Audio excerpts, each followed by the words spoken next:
Esta es Bolivia. Mantiene una marina totalmente operativa, pero no tiene absolutamente ningún acceso al océano. Y durante más de un siglo ha permanecido atrapada detrás de una gigantesca muralla de roca, asfixiada económicamente tras perder su costa del Pacífico en una guerra devastadora. Pero hoy, Bolivia está contraatacando. Entonces, ¿cómo está aprovechando un extraño vacío geográfico para volver a llegar al océano? Soy Jeff y esta es la increíble historia geográfica detrás del aislamiento marítimo de Bolivia. Mira un mapa de Sudamérica. Si te fijas en el borde occidental del continente, tus ojos seguirán naturalmente la enorme e interminable franja azul del Océano Pacífico que abraza la costa. Empieza en Colombia, al norte. Baja por Ecuador. Sigue la curva de Perú. Y luego continúa por la larguísima y estrecha costa de Chile. Pero justo aquí, incrustada en el centro oeste del continente, está Bolivia. Bolivia es conocida como el corazón de Sudamérica. Y basta ver el mapa para entender por qué. Limita con 5 países, Brasil al norte y al este, Paraguay y Argentina al sur, y Chile y Perú al oeste. Pero ¿qué falta de forma evidente en esta lista? El océano. Bolivia no tiene costa. Eso por sí solo no es tan raro. Hay muchos países en el mundo sin salida al mar, pero en el caso de Bolivia específico, sí lo es, ya veremos por qué. Así que Bolivia está completamente aislada del mar. De hecho, es uno de los únicos 2 países sin litoral de toda Sudamérica. El otro es su vecino del sur, Paraguay. Pero mientras Paraguay es relativamente plano, el aislamiento de Bolivia está impuesto por algunos de los paisajes más extremos, dramáticos y hostiles del planeta. Para entender Bolivia, primero hay que entender sus extraordinarios contrastes físicos. Comenzando por el oeste. El tercio occidental del país está dominado por la imponente cordillera de los Andes. Pero aquí los Andes no forman una sola cadena montañosa. En realidad se dividen en 2 enormes cordilleras paralelas. La cordillera occidental y la cordillera oriental. Entre estas 2 gigantescas murallas de roca se encuentra el altiplano. Es una inmensa meseta barrida por el viento, situada a una altitud promedio de unos 3.657 pies sobre el nivel del mar, es decir, alrededor de 1.100 metros. Aquí se encuentra el lago Titicaca, el lago navegable más alto del mundo, y el Salar de Uyuni, el mayor desierto de sal del planeta. Y sorprendentemente, también vive aquí la mayor parte de la población boliviana, incluida la capital administrativa de La Paz. Y esto es curioso porque normalmente los humanos suelen vivir cerca del nivel del mar. Debido a esta enorme altitud, el clima del oeste es extremadamente duro.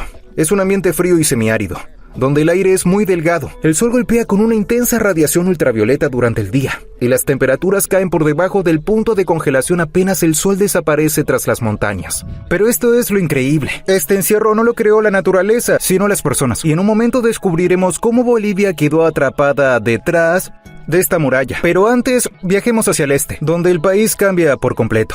A medida que dejamos atrás el altiplano, parece que la geografía cae por un precipicio. Las montañas dan un paso abruptamente a una región conocida como los Yungas y los valles centrales. Es una impresionante zona de transición, donde la altitud cae cientos de metros en muy poca distancia. Aquí también se encuentra el famoso Camino de la Muerte, donde estrechos caminos se aferran a paredes casi verticales. Conforme disminuye la altitud, el clima cambia con la misma rapidez. Se pasa de la tundra helada y árida de los Altos Andes a una región subtropical húmeda cubierta por densos bosques nublados. Las lluvias aquí son abundantes y las laderas empinadas son increíblemente fértiles, formando un auténtico muro verde que separa la meseta andina del resto del país. Finalmente, al seguir avanzando hacia el este, las montañas desaparecen por completo y el mapa se aplana hasta convertirse en el oriente, o las tierras bajas orientales. Ahora bien, cuando la mayoría piensa en Bolivia, imagina llamas, salares de gran altitud y montañas cubiertas de nieve. Pero, sorprendentemente, estas llanuras orientales representan casi 2/3 de todo el territorio boliviano. Esta región combina la densa y sofocante selva amazónica del norte con las llanuras más secas y cubiertas de matorrales del Gran Chaco, al sur. El clima aquí es tropical. Hace calor, la humedad es muy alta y las estaciones lluviosa y seca son extremadamente marcadas. Durante meses, los ríos crecen e inundan enormes extensiones de terreno. Así que tenemos un país que se congela en el oeste, suda en el este y está físicamente bloqueado por montañas y selvas en todas las direcciones. Es un país de extremos geográficos, completamente encerrado por sus vecinos. Pero Bolivia no siempre fue así. Y antes de entender cómo hoy intenta encontrar una salida al mapa, primero tenemos que comprender la tragedia histórica que la obligó a hacerlo en primer lugar. mucho antes de que los barcos europeos cruzaran el Atlántico. La dura e implacable geografía del altiplano albergó algunas de las civilizaciones más avanzadas de América.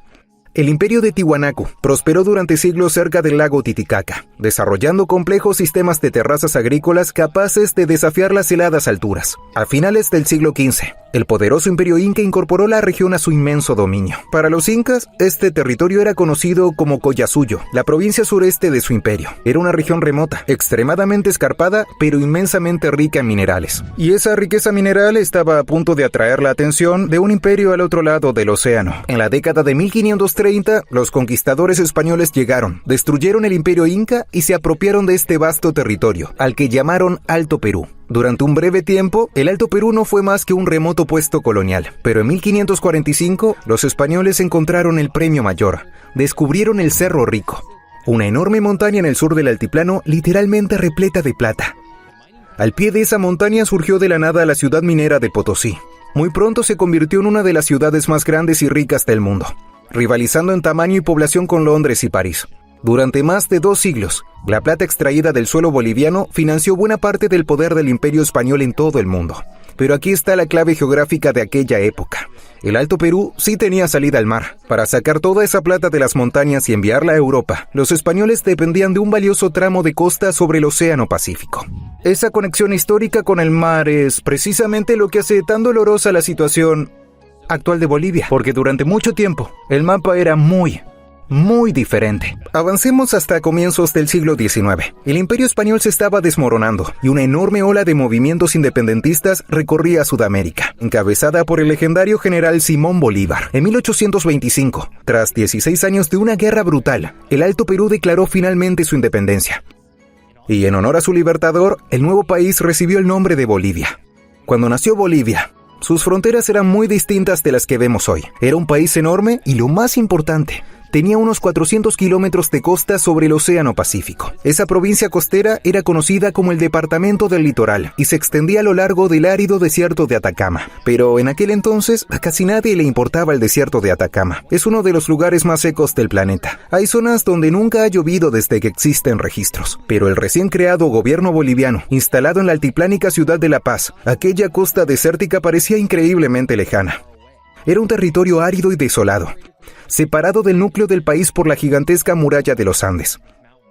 Y como era tan difícil llegar hasta allí, simplemente la ignoraron. Pero ignorar esa franja de arena sin valor aparente terminaría, ya sabes, convirtiéndose en el mayor error geográfico de la historia de Bolivia. A mediados del siglo XIX, el mundo entró de lleno en la industrialización y surgió una enorme demanda global de 2 productos muy concretos: fertilizantes y explosivos. Resultó que el desierto de Atacama albergaba los mayores depósitos del mundo de guano, es decir, excremento de aves acumulado durante siglos, y de salitre o nitrato de sodio. Rápidamente, aquel desierto olvidado pasó a ser el terreno más valioso de toda Sudamérica. El problema para Bolivia era que no contaba con la infraestructura ni con el capital necesarios para explotar esos recursos. Así que permitió que empresas de su vecino del sur, Chile, se instalaran en la costa boliviana para explotar esos yacimientos, siempre que pagaran un impuesto.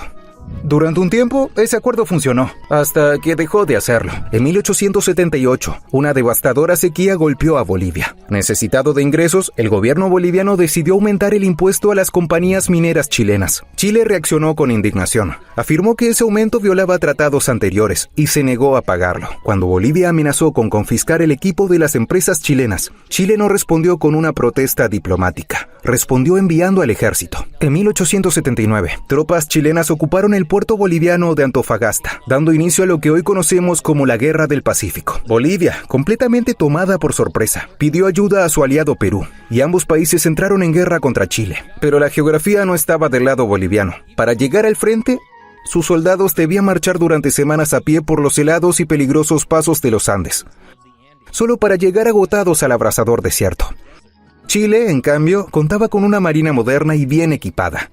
Dominó por completo la costa del Pacífico, trasladando con facilidad tropas y suministros por todo el litoral. Para Bolivia, la guerra fue un desastre absoluto. En 1884, Bolivia se vio obligada a firmar una tregua, cediendo todo su terreno costero a Chile. Un tratado posterior, firmado en 1904, lo oficializó. Con la firma de un documento, Bolivia quedó físicamente separada del océano. La muralla de los Andes, que alguna vez fue el centro de su territorio, se convirtió en una prisión que la aisló del comercio mundial. Ha pasado más de un siglo desde entonces, y esa pérdida aún es una herida para Bolivia. De hecho, la Armada Boliviana todavía existe. Patrulla el lago Titicaca, a 3.700 metros de altitud, esperando el día en que pueda volver al océano abierto. Y cada año siguen celebrando el Día del Mar, para conmemorar y lamentar la pérdida de su acceso al Pacífico. Pero el mapa es el mapa, y la costa sigue en manos de Chile. Sin embargo, estar aislado del mar no tiene que ser una condena económica para un país exportador. Así que, si no puedes atravesar las montañas del oeste, y tampoco puedes derrotar a tu poderoso vecino para recuperar tu costa, ¿qué haces? Buscas una puerta trasera.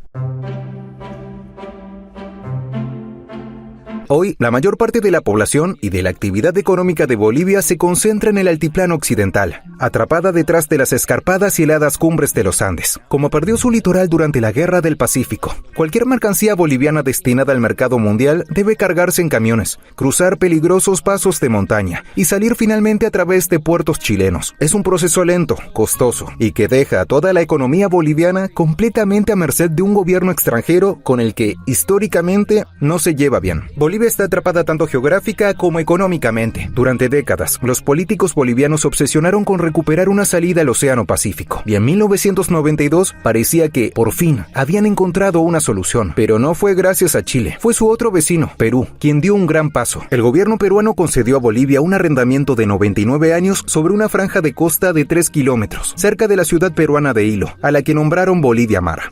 Parecía que ya habían encontrado la salida. Bolivia ya tenía una playa. Todo estaba resuelto, ¿verdad?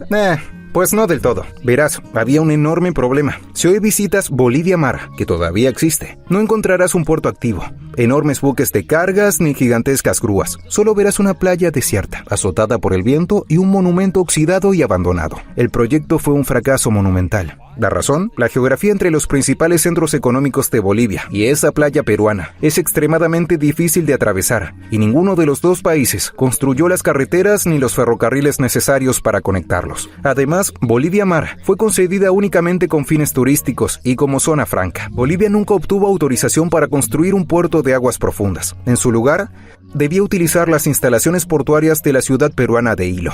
Hoy, Bolivia Mar representa una dura lección geográfica. Tener una línea en el mapa que te dé acceso al océano no sirve de nada si no cuentas con la infraestructura necesaria para mover mercancías. Y sí, además, ni siquiera te pertenece. Así que con la costa del Pacífico bloqueada por montañas, el control externo y el fracaso de las obras de infraestructura, Bolivia comprendió que debía hacer algo completamente contraintuitivo. Para llegar al océano, tenía que darle la espalda. Si observas el extremo sureste del mapa boliviano, justo donde limita con Brasil y Paraguay, notarás una pequeña y extraña punta que sobresale de la frontera. Esa diminuta cuña de tierra se conoce como el Triángulo Dionisio-Foianini. A simple vista parece un error cartográfico, pero esa peculiar figura geométrica es en realidad el vacío legal geográfico más importante de toda Sudamérica. Ese pequeño fragmento de territorio existe por una sola razón. Permite que Bolivia toque físicamente la margen derecha del río Paraguay. Y ahí, escondido entre los remotos humedales del Pantanal, se encuentra Puerto Bush. No es una gran ciudad, es una terminal estratégica de carga. Este pequeño puerto es la llave que permite a Bolivia abrirse al comercio mundial, evitando por completo tanto la cordillera de los Andes como el Océano Pacífico. Pero ¿cómo puede un río en el centro del continente conseguir acceso al mar? Porque el río Paraguay forma parte de una gigantesca autopista natural. Cuando la soya, los minerales y el gas natural de Bolivia se cargan en barcazas de fondo plano en Puerto Bush, comienza un viaje épico de unos 2.700 kilómetros hacia el sur. Las embarcaciones descienden por el río Paraguay, navegando junto a las fronteras de Brasil y Paraguay. Finalmente, el Paraguay desemboca en el inmenso río Paraná. Desde allí, la carga continúa atravesando el corazón de Argentina, pasando por grandes centros agrícolas como Rosario, hasta llegar a Buenos Aires. Poco después, el río se abre en el enorme estuario del Río de la Plata y desemboca directamente en el Océano Atlántico. Pero lo mejor de esta inmensa ruta alternativa no es solo la geografía, sino el marco legal que la regula. Gracias a un acuerdo multinacional conocido como el Acuerdo de Santa Cruz de la Sierra, todo este sistema fluvial está considerado una vía internacional. Esto significa que las barcazas bolivianas pueden navegar desde su propio territorio soberano en Puerto Bush hasta el Atlántico, sin necesidad de detenerse en aduanas, sin pagar aranceles extranjeros y sin pedir permiso a Paraguay o Argentina.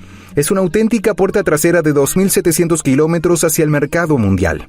Suena como el truco geográfico perfecto, y en muchos sentidos lo es, pero la naturaleza no suele ser tan amena, y esta gran vía de escape tiene un último y enorme cuello de botella. Aunque Puerto Bush evita la gigantesca muralla rocosa de los Andes, depende por completo del nivel del agua del río Paraguay.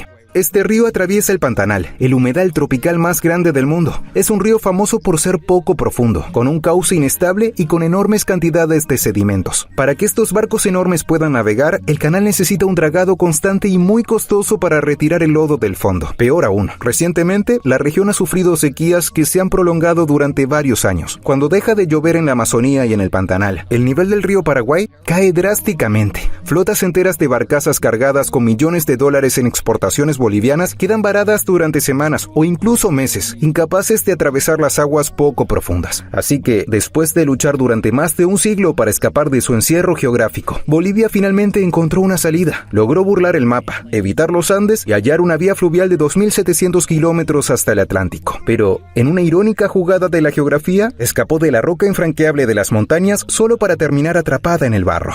Así que al final, Bolivia no ha resuelto por completo su problema de ser un país sin litoral. Simplemente encontró una alternativa más. Y aunque seguramente le gustaría recuperar su salida al Océano Pacífico, abrir esta puerta trasera hacia el Atlántico representa sin duda una mejora frente a su situación anterior. Espero que hayas aprendido sobre Bolivia y la forma en que burló el mapa para volver a tener acceso al océano.